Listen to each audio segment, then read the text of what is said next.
Tō katoa, good afternoon. I'm joined this afternoon by COVID-19 Response Minister Chris Hipkins to make announcements on the opening of the Trans-Tasman bubble. But first, the week ahead. Tomorrow I'm in Wellington for the House and Cabinet Committees. On Thursday I'm visiting Dunedin and will go to the Otago Polytechnic Trade Training Centre, and I'll also be speaking to the annual South Island Whānau Order Symposium. On Friday I'm in Health Services with the opening of a new National Telehealth Centre and a $60 million unit at the Mason Clinic for those with acute mental health needs. And on Saturday, I'm looking forward to attending the Pacifica Festival in Auckland, which of course had been cancelled previously because of COVID. Managing COVID and keeping it out of New Zealand over the last year has been a massive team effort. And while I know we're all familiar with how lucky we are, especially as we watch some countries only now just starting to gather with friends and family again, we still do not forget that the position we find ourselves in has still come at a cost. One sacrifice that has been particularly hard for many to bear over the past year has been not being able to see friends and family who live in Australia. Our health response now gives us the opportunity to connect with loved ones again as we start a new chapter in our recovery. Cabinet was presented with advice today that the conditions for opening up quarantine-free travel with Australia have been met. The Director-General of Health considers the risk of transmission of COVID-19 from Australia to New Zealand to now be low, and that quarantine-free travel would be safe to commence. Cabinet accepts that advice and is confident not only in the state of Australia, but also in our own ability to manage a travel arrangement. While Queensland has recently undergone an outbreak connected to the border, this too looks contained, and Cabinet believes any residual risk can be managed with additional precautionary processes such as pre-departure testing if needed. On that basis, I can confirm that quarantine-free travel between New Zealand and Australia will commence in just under 2 weeks' time, from 11:59 PM Sunday, April 18. This is an important step forward in our COVID response and represents an arrangement I do not believe we have seen in any other part of the world, that is, safely opening up international travel to another country while continuing to pursue a strategy of elimination and a commitment to keeping the virus out. But while quarantine-free travel to Australia and vice versa will start in a fortnight, it will not be what it was pre-COVID. While we absolutely wish to encourage family and friends to reunite and visitors to come and enjoy the hospitality New Zealand is ready and waiting to offer, those undertaking travel on either side of the ditch will do so under the guidance of flyer beware. People will need to plan for the possibility of having travel disrupted if there is an outbreak. But to help people plan ahead and make decisions around their travel, we want to share as much information as we can about our decision making. Just as we have our alert level settings for managing cases in New Zealand, we will also now have a framework for managing an outbreak in Australia. In many ways, we will treat Australia as a region of our own when making decisions on restrictions, albeit one with the complication of multiple internal borders. To help make that work as seamlessly as possible, our officials are already working closely together, and our health teams will be part of calls that discuss new cases that may emerge both here and in Australia. Once we know about a case in Australia, we will have 3 possible responses when it comes to flights and access to our border. And we've captured these with a framework based on continue, pause, or suspend. As you'll see from the material provided, we've set out the types of scenarios that could lead to each response. They broadly follow the kinds of decisions that you'd see if there was a case here.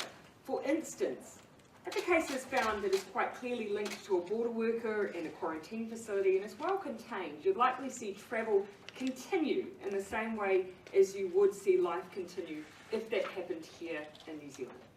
If, however, a case was found that was not clearly linked to the border, and a state responded by a short lockdown to identify more information, we'd likely pause flights from that state in the same way we would stop travel into and out of a region in New Zealand if it were going into a short lockdown. And if we saw multiple cases of unknown origin, we would likely suspend flights for a set period of time. In each of these situations, travellers in an affected state should expect two things. First, that they must follow the guidelines given to them locally. Second, that when travel does resume and are able to come to New Zealand again, they could be asked to do one of four things depending on the risk. Either simply monitor their symptoms on return, 2, take a test before they depart, 3, isolate on arrival, or 4, possibly in some situations, go into managed isolation for up to 14 days. These precautions are all part of our preparation to keep COVID out, and of course are not based on hypotheticals.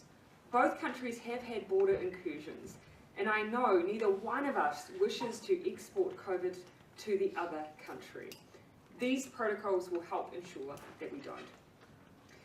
Many of us haven't travelled abroad for over a year, and I know we expect travel to be different in a COVID environment, and it will be. So I wanted to provide a snapshot of what a traveller coming from Australia to New Zealand can expect, both so they can see how important it is to us that they have a safe experience, but also so Kiwis can hear about the protections that exist at the border. When those in Australia currently make the welcome decision to come to New Zealand, they'll be making a booking on what is called a green zone flight. That means that there will be no passengers on that flight who have come from anywhere but Australia in the last 14 days. They will also be flown by crew who have not flown on any high-risk routes for a set period of time. Passengers will need to provide comprehensive information on how they can be contacted while in New Zealand. They won't be able to travel if they have cold or flu symptoms. When they fly, they will be required to wear a mask on the flight, and will also be asked to download and use the New Zealand COVID Tracer app for use while in New Zealand.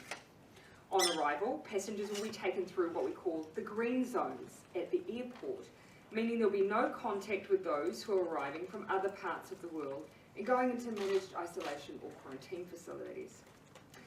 We will also be undertaking random temperature checks of those arriving as an extra precaution. All of that alongside, of course, the usual welcome that we like to give all those who are either our guests or who are returning to Aotearoa, New Zealand. As you can hear, quite a bit of preparation has been required by airlines and airports, and I thank them for that work. Final infection control audits for airports in particular are occurring over the next 2 weeks. The Ministry of Health expects to have completed these and to report on them on the 16th of April. We will confirm that this has been completed in the days preceding the opening of travel on the 19th. If any airport is found not to be ready, they simply won't be a part of the opening that will be occurring on the 19th of April. The Director General of Health will also give final confirmation of any conditions of travel that may affect Queensland by next Wednesday. Before I conclude, I want to make a final comment on the implication for managed isolation spaces. It is estimated the bubble will free up around 1,000 to 1,300 rooms per fortnight within managed isolation facilities. Of course, there is a range because there is no allocation to Australians or anyone travelling from Australia for rooms. They are just part of the general MIQ bookings. We will retain roughly 500 spaces as contingency, should they be needed as part of the new Trans-Tasman arrangements. We also have a small number of facilities that we consider to have only been suitable for travellers in quarantine from low-risk countries, and indeed some facilities that is what they have been used for alone. With the opening of travel, we will look to decommission these facilities. But in the meantime, we are considering whether they could be used for other low-risk countries, such as the Pacific Islands. As a result of this, we do not anticipate a large number of vacant quarantine spaces to come on stream. Minister Hipkinson will make further announcements on this in the coming weeks, and I should add, it does not change the fact that we are separately doing work on whether or not not we can enhance the arrangements for family members who have been separated by the border measures. That work continues and will not be affected by these MIQ decisions. Let me be clear though, New Zealanders can still return home and there will still be thousands of spaces in MIQ for those returning citizens and permanent residents. That's how we have helped 130,000 people safely return home through our managed isolation facilities, and at present we have vacancies for some of the first time since I believe October last year, perhaps a reflection of the season that New Zealand is about to enter into, as in winter. Finally, this is an exciting day. The Trans-Tasman bubble represents the start of a new chapter in our COVID response and recovery, one that people have worked so hard for, and that makes New Zealand and Australia relatively unique. I know families, friends, and significant parts of our economy will welcome it, as I know I certainly do. Happy to take questions. Simon, if people do find themselves stranded because of an outbreak, will there be any support from government at all? Look, no. We're essentially telling people to prepare. Of course, while both Australia and New Zealand work very, very hard to prevent any outbreaks on either side, we are asking travellers to just simply prepare in case there is an outbreak that may cause a pause or a suspension in travel. And we've been talking about this travel bubble, or the government's been talking about it for a year. Could you have done this any sooner?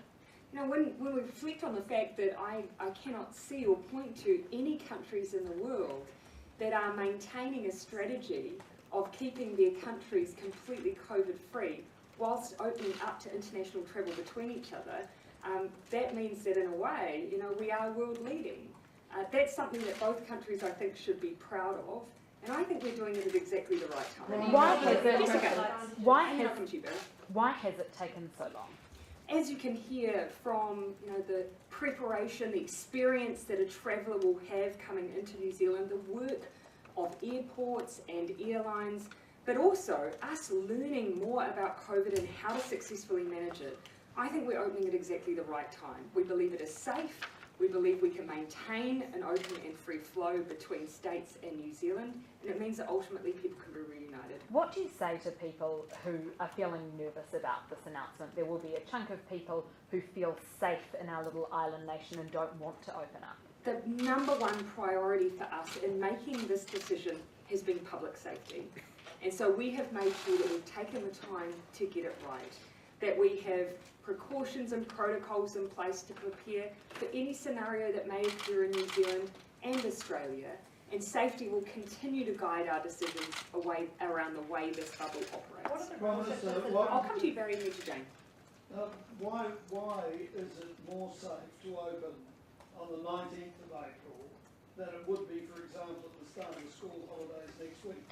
The New Zealand school holidays or the Australian school holidays, I think, are later on in April. But of course, though school holidays have not been the basis of our decision, the basis of our decision has been, have we got the protocols in place? Are our airports and airlines ready?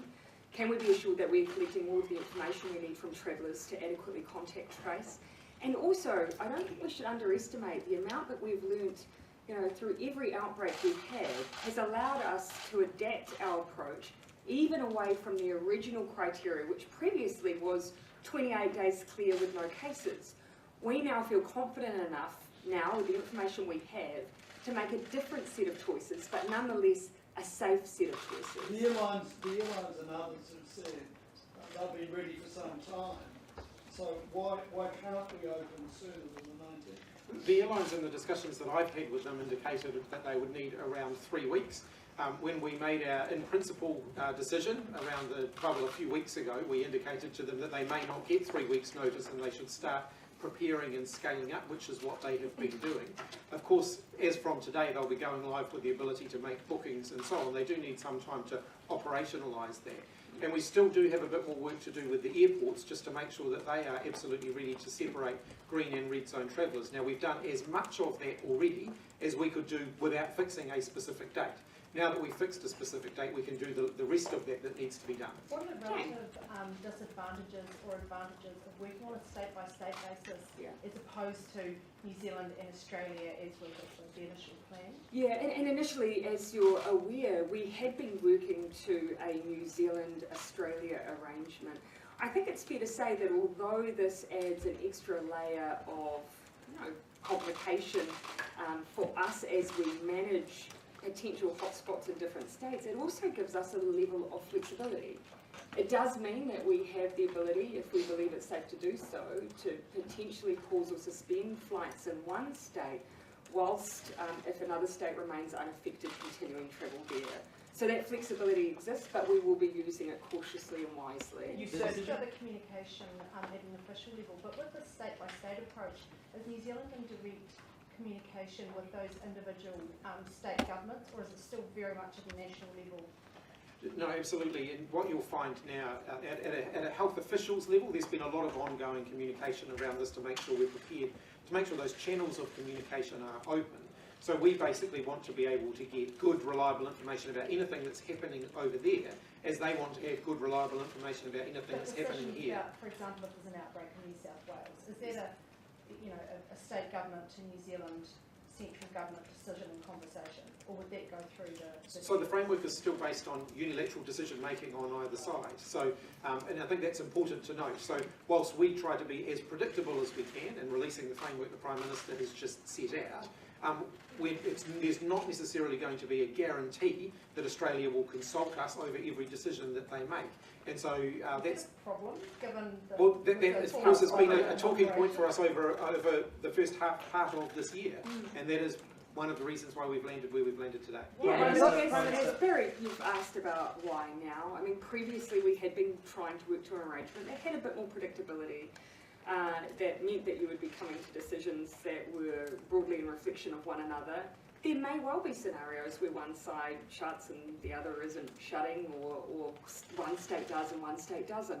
That is just the reality of the arrangement that we'll have in place, but we do believe it can be managed. Is the commitment we've given Australia, though, that we would give notice, and isn't that something you would expect to be reciprocated if the two countries are entering into an arrangement presumably based on good faith? One of the things I think, to be fair, is that we absolutely accept that speed is of the essence in an outbreak.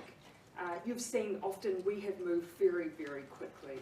And so we accept that it may mean that Australia moves quickly on a decision. And whilst actually for the most part they're very good at giving us a heads up, that may not always happen. That means that they expect and understand if we do the same. But I don't expect anything to necessarily be a surprise, because we have committed that we will be sharing information directly. We'll be on similar calls with one another where we're discussing new information. And we have the ability and power to make decisions in New Zealand's best interest. There's a difference between good faith decision making and joint decision making. I fully expect there'll be a lot of good faith. We'll be in regular contact with one another, but each country is reserving the right to make its own decisions. It doesn't take that long, though, does it? I mean, a text between two prime ministers. And I imagine about moving quickly. Yeah, and I imagine that will likely be the case. But what we're saying here is that whilst we anticipate that's exactly what will happen, there's no written requirement for that to be the case. But equally, that means for New Zealand we can make those decisions at speed if required. I did have conversations this afternoon with the Premier of New South Wales and the Premier of Queensland, and that was one of the points we made. We'll stay in touch, we have each other's numbers, we'll be making sure that our health minister COVID-19 response level, we do exactly the same thing, so I don't expect anything will be a surprise. So just to clarify, on that point, and then I can change this. Morrison come here, and when will you go to Australia? And so we have, as you'll know, been delaying the leader-level dialogue that we have usually at the beginning of the year, because we wanted to carry it out face-to-face. When I spoke with Prime Minister Morrison last night to say today's the day that Cabinet will be making decisions, the first thing we talked about was when we would be able to convene those face-to-face meetings. Dates are being discussed. I expect that it will be relatively soon, and I'll be looking to use the opportunity to take Prime Minister Morrison to an area that has previously enjoyed high levels of international visitors and that we'll want to put back on the world stage. Can I just clarify on the point that was being questioned before? Yeah. As part of that written arrangement, have we said that we will give Australia warning formally? Is that how it is? And that they haven't given that reciprocally to us? No, not at all. I mean, look, Firstly, keep in mind we've already had an arrangement where there's been quarantine-free travel, and we have been given heads up of when those things have been, when decisions have been made to close borders for periods of time. What we're now saying is we'll look to do the same. There is no requirement for either side to give written formal notice before a decision is made, because one of the important things we want to preserve on both sides is the ability for us to move quickly. That's how we protect our position and look after everyone's public health, and we expect that will happen on both sides. Prime Minister, the decision means to not require Look, a I just, yeah, Henry. to not require a pre-departure Sorry, what test. was that? To not require a pre-departure test when the green light is operating. Is that a capacity issue, or what about the? Yeah, so actually we haven't finalised that decision, so that's why today we are flagging that it is still potentially something we may ask for, depending on the health situation within Queensland at the time we make that final call next Wednesday. So the Director General will give us his health assessment on whether or not pre-departure testing is something we may require. It's already in the framework though. One of the responses that we may require as part of travel at any given time, depending on need, could be a pre-departure test. But what we're saying is for most states on the 19th of April, we're not expecting it, with the caveat that it may for Queensland. You said Prime Minister, the decision means that New Zealand is that Prime was Minister, you around a said bit. that. Charlie, have I taken one from you yet? And then I'll come back to you, Ben, and then Jason. You said in your earlier statements that you had got the sort of all clear from the Director General. Yep. I'm just wondering, has that question been asked of the Director General before now, and what has his response been if you have asked whether we have been ready to go before now? Oh, look, I've been in regular discussion with him about that over the last 6 months or so. I think his assessment that Australia is a low-risk country has been relatively consistent for some period of time, but his advice has been that the systems have not been in place to allow for safe green zone travel both ways between both countries. And just that question from earlier today that you were happy to answer now, in terms of the tourism versus reunification with families, do you have any sort of data or anecdotal evidence around how much is actually going to be tourism based because of that flyer beware sort of message, and how much we're actually just going to see that reunification happening in the future? Yeah. Well, basically, we can only draw back to 2019 figures, where roughly 40% of our arrivals in 2019 were coming out of Australia, and they were putting back into our economy over $2 billion worth of spending. And so that gives you a bit of a sense of quantums in 2019. The expectation is that estimates are that by 2022, the beginning of 2022, we may get to up to 80% of where we were pre-COVID when it comes to Australian travellers. But they're estimates, and it's relatively early days. What I wouldn't be surprised we see is that early travellers will likely be those who are travelling to see family and friends. We of course want to encourage people though, straight off the bat, to come whenever they're ready, because we're here and ready to welcome them. Just on that, Prime Minister, I mean the decision means, and then Jason. the decision means that New Zealand is the only possible travel destination for a country of 25 million people who love to get out and travel. Yes. Why should Australians visit New Zealand? Oh gosh, where to start?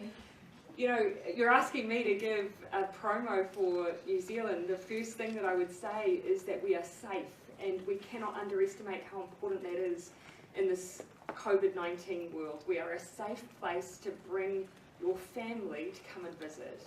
Secondly, we're fast approaching ski season, and I know that that's something that Australians love to partake in, and that's rapidly coming upon us. But even if you're not a skier, I cannot begin with a list of beautiful places that we have to visit, and it is ultimately a change of scene that so many have been looking for. You may not have been in long periods of lockdown, but you haven't had the option. Now you have the option. Come and see us. Today is a great day for families, as you say, reunited. It's also the end of a really tortured 11-month journey between when we wanted to first announce in principle to today. Is the biggest regret of that journey for you that you didn't move to a state-by-state approach sooner? No. You know, in all of this, we have had to build our rulebook on everything as we've gone. And what's been critical for us is to never lose the gains that New Zealanders fought so hard for as we have written a rulebook for the next chapter. This is the next chapter. But we've always wanted, when we entered into it, to be able to stay there. And that means making sure that we feel confident that we're ready that the system's ready, and that no matter what comes our way, even be it an outbreak on either side, that we can deal with it confidently, and we can. Well, You you said say you that you spoke don't to- you anticipate. said you I spoke did say that I'd come to Jason, then I'll come back to You the said you spoke. TVs. You said you spoke to Scott Morrison last night about Yes. making the decision today. Yep. When did you let Scott Morrison know that the date was April 19th? About 45 minutes before I came down, so I gave the premiers a call and gave confirmation. But with the Prime Minister, I gave him a heads up that Cabinet would be discussing and considering our options at Cabinet today. So you didn't tell him per se that it was April 19th? I gave him the things that we would be considering and the range of options that we would be discussing at Cabinet. So is he learning the date right now with the rest of us? No, I sent him a message before I came down to post-Cab You today. said that you don't anticipate a large number I'll of come vacancies. to, I'll come to you if I can. Why has the government decommissioned MIQ facilities when today we've had families, migrant families, protesting outside, desperate for those MIQ spots so that they can reunite with their loved ones? There are some facilities that we have only used for travellers that have come from low-risk countries, so the likes of Australia. And so that hasn't potentially been open for travellers from other countries because we haven't deemed it to be adequate for those needs. What I can assure those families is that we have asked for Immigration New Zealand to provide advice to us on whether or not we can broaden out some of the categories for family members who may have a loved one who is making a contribution here in New Zealand that is critical to us, but have been separated from their family. So is that a commitment, Prime Minister, that you will be reuniting those families and also bringing in more seasonal workers? We've already said that we would do the work on family reunification. What we need to do is make sure that when we do that, it's not giving false hope that we don't have the capacity to manage it. So we've been very careful in our consideration, but we accept that a lot of pain has been caused by those border closures. And in some cases, we do have a bit of unfairness in the system, whereas you could have come as a critical worker once the borders closed with your family, but if you were already here, you were cut off. So that's what we're looking to resolve. I'll just make sure I pan around. Look, what will happen to anyone who's travelled from Australia who's in MIQ when April 19th? yeah, so for anyone who's currently there now, nothing's lost essentially. So we'll be asking everyone who's currently there to finish up their time. For those, I would recommend those who currently are booked anywhere between now and the 19th of April. I'm told that airlines will be allowing either fares to be used as credit or to be rebooked on another flight. As I understand, with them only having to pick up any possible fare difference. And so obviously we would advise people to do that and then cancel their MIQ space. So if you're due to arrive in Australia before April 19th, rebook your flight. Rebook your flights. You'd want to avoid MIQ because ultimately you end up staying in there longer than you need to. You'd be better off just booking from the 19th. The 500 Yeah, do you know. Just a couple of questions about the document that explains what would happen if Australian state Yeah. goes into lockdown. Yeah. It says here that returnees may need to go into managed isolation and may need to self-isolate. When will we be told exactly what will happen and why is it When there's a so case. vague at this point? Because it will depend on the severity of the case and situation. So what we've identified is that, of course, for the most part, you'll be either pausing or suspending so that people can stay where they are. In the same way that if we had, for instance, a level 3 lockdown in Auckland, what we ask people to do is stay where they are, isolate where they are for the period of time it's required. Predominantly that's what we'll be leaning on in this situation because we physically will not have the ability to bring everyone back and put them in MIQ. We may, however, have mid-air flights and if the situation is considered of significant enough risk or there's question marks over the information we have, we may use MIQ in those situations, but it will depend on the circumstance. In those cases, will the MIQ be? Someone may be in a lockdown in Australia for a couple of weeks, and then when they return the lockdown ends, they come back to New Zealand, they may still have to go into No. That's why you see there's 4 options. If you've already gone through a period of lockdown in Australia and it's deemed to be safe enough for that to lift, we'll consider at that point whether or not you need a pre-departure test before you return or whether we just want you to monitor your symptoms. In the same way that after we've had a level 3 lockdown, once we lift, we just ask people to look out for any symptoms. We don't ask them to go into another lockdown in another part of the country. So if you just think about it the way we deal with things in New Zealand, you'll get a good idea of how we'll respond. Well, in the case I think one of the key messages from me is every case of COVID-19 that I have overseen as the Minister, first as Minister of Health and then as Minister for COVID-19, has been different to any previous cases that we've dealt with. And so in every one of those cases, our response has been slightly different to the response prior. And the same thing is going to continue to happen if we do continue to see cases either here or in Australia. And so we have to allow for a framework that allows us to make decisions based on the risk. And it's impossible to anticipate every potential scenario and every potential risk. What's the impact Hi, Jane. What's the impact though of removing 1,000 to 1,300 spaces from MIQ facilities and potentially decommissioning some? Obviously getting the swap out of Australians, but are there any other impacts in terms of, more pressure on, labour or skill shortage? Are there any other consequences? So we're not necessarily decommissioning high numbers of rooms. There may be some rooms that get decommissioned through this process. So there are a variety of things that are all happening at the same time, including the review work that we're doing around ventilation systems, for example, that will highlight for us whether some of the facilities that we're using aren't as suitable for MIQ facilities as other facilities. We have got some facilities at the moment where we only put low risk returnees in there, so people coming from Australia or from the Pacific, for example. So we look at the logistics of that. Transfers between locations is another challenging area for us around risk management. And if we were dealing with higher risk cases, then we'd have to factor that in. Bearing in mind we're taking quite a lot of low risk returnees out of the system. So we're doing all of that modelling. We have been doing that. Cabinet's yet to make decisions on that. We obviously are conscious of the fact that there's a lot of people who still want to come to New Zealand. Having said that, we've got spots available now. So if someone wants to come to New Zealand next week, there are spots available for them if they are eligible to come to New Zealand next week. We'll just let you finish that question, Jane.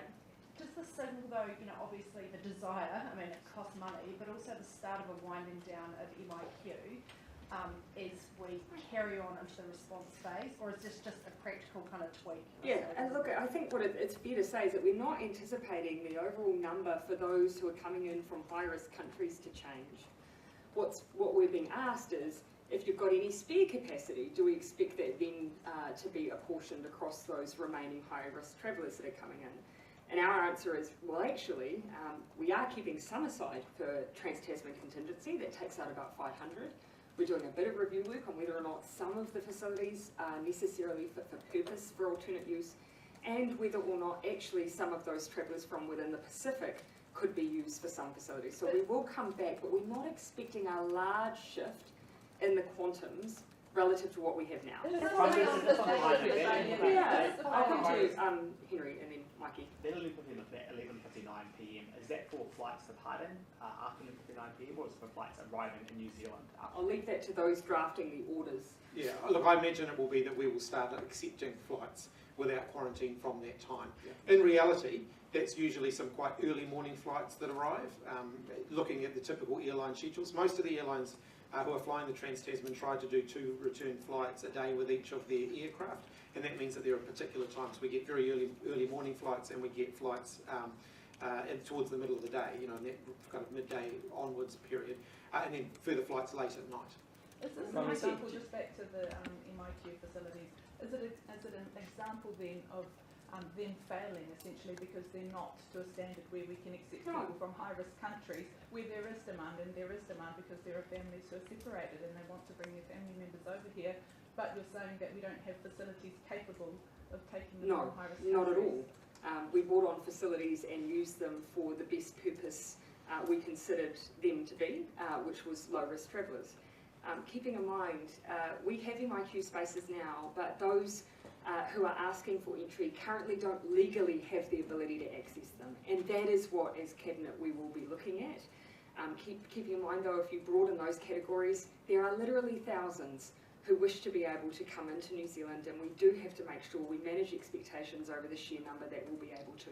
I'll go back to Joe, and then I'll come over to Jenna and then Ben. Just following on from Jane's question about the decommissioning, how much of that is actually about the fact that so little revenue is being gathered from people that are going into MIQ, and actually taxpayers are probably getting a little bit fed up with paying the bill? No, that's not part of the consideration at all.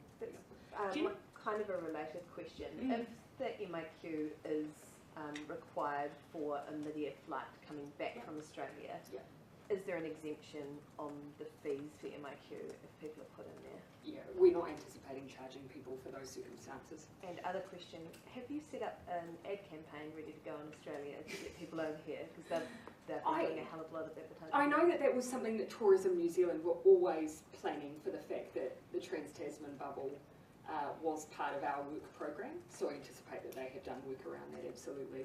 That's alongside of their focus on continuing to ensure New Zealanders enjoy New Zealand. Prime Minister, Virgin Australia have issued a statement saying they won't be getting involved in Trans-Tasman flights in the short term. Until September, October. That's right, yes, you've seen that, great. Yep. Is that a concern to you? And are you concerned about price gouging by airlines? No, that's not a concern. Look, airlines are going to make their own decision around when they choose to restart.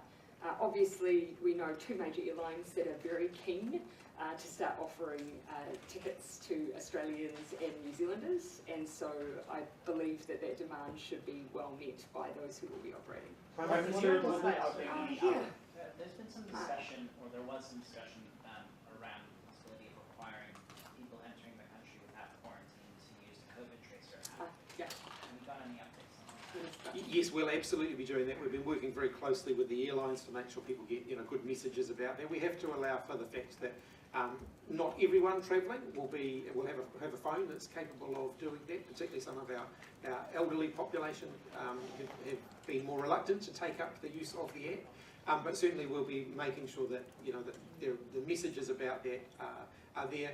We've also got some systems in place to make sure that we're able to share information backwards and forwards if we're contact tracing on both sides of the Tasman. Keeping in mind that the contact details that we can access for travellers is generally very good, because people need to be contacted by their airline should anything happen to their passage, and so that's information we can access for the purposes of contact tracing.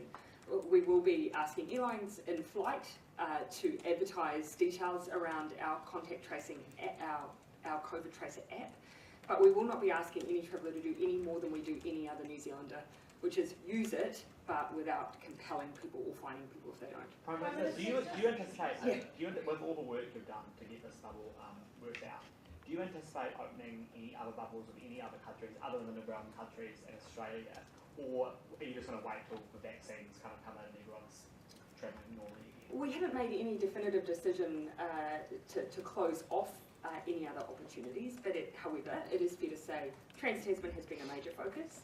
The next focus for us is opening two-way quarantine-free travel with the Cook Islands. You'll know that we're working towards May.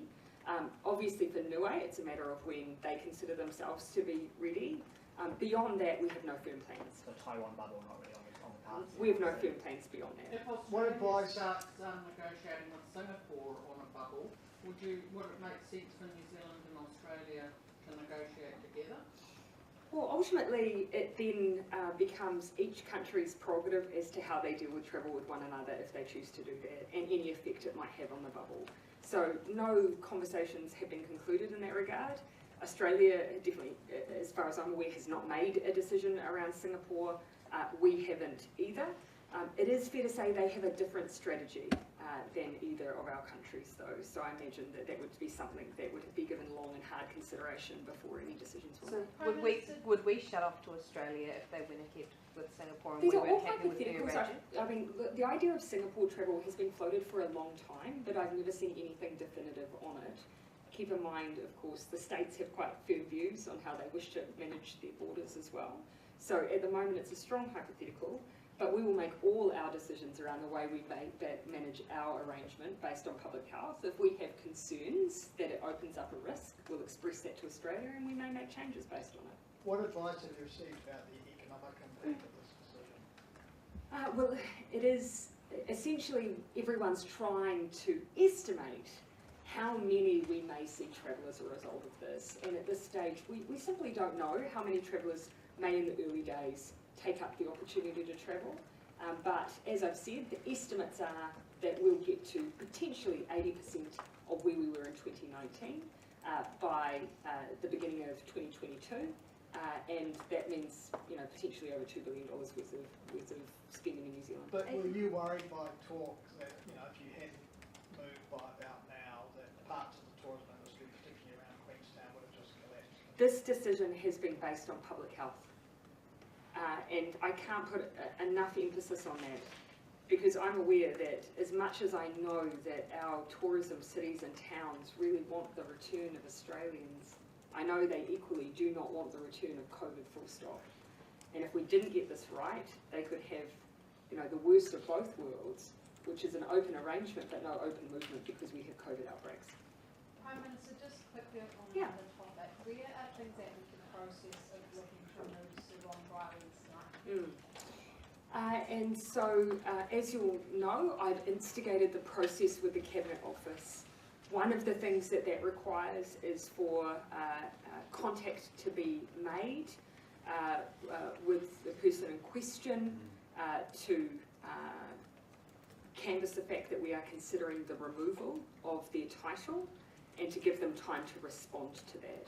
My understanding is that a letter detailing that process is likely to be dispatched today.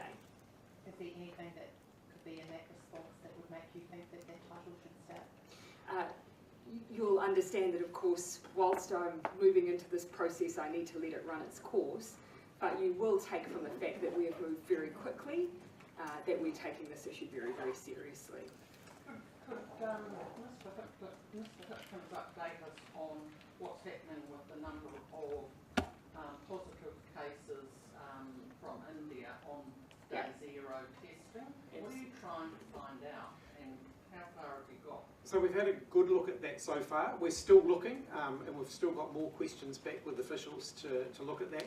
First question was, have we seen any evidence that the pre-departure testing may not be robust and that people may be presenting fraudulent test results? And the feedback that we've had so far is that there is not evidence of that. There is evidence of widespread and growing transmission of COVID-19 in India.